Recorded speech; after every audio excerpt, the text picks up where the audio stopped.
Du har en flåde af køretøjer, men du aner ikke hvor, hvornår og hvor langt de kører. Og du har heller ikke helt styr på, hvor alt dit materiel eller maskiner befinder sig. Og du ved ikke, hvor du skal lede, hvis du mister det. Derfor har vi lavet 5Fleet, flåde- og materielstyring. GPS-enheden bliver monteret under instrumentbordet på køretøjerne og tilsluttes plus og minus og tænding. Bemærk, at enhederne ikke kræver nogen aktivering, da de ikke indeholder noget SIM-kort. Når GPS-enhederne er monteret i køretøjerne, skal du montere bygningsenheden på den eller de bygninger, hvor køretøjerne trådløst og automatisk skal aflevere alle opsamlede data. Før du kan bruge 5Fleet, skal systemet aktiveres på vores hjemmeside. Gå ind på 5fleet.com og opret brugernavn.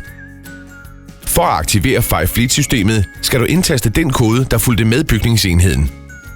Sidst, men ikke mindst, kan du vælge at montere og aktivere dine DIMS-trackere til alt det materiel og alle de maskiner, du ønsker at holde øje med, og eventuelt spore ved tyveri. Nu er dit 5Fleet-system klar til brug. Køretøjernes data er tilgængelige i systemet, når GPS-enheden har kørt den første rute og returnerer til bygningsenheden, hvor alle data afleveres trådløst. GPS-modtageren opsamler følgende data: antal kørte kilometer, ruter på kort, start og stop, tid i tomgang og gennemsnitsfart. Og bare rolig, GPS-enheden på køretøjerne kan opfange data fra 80 timers kørsel.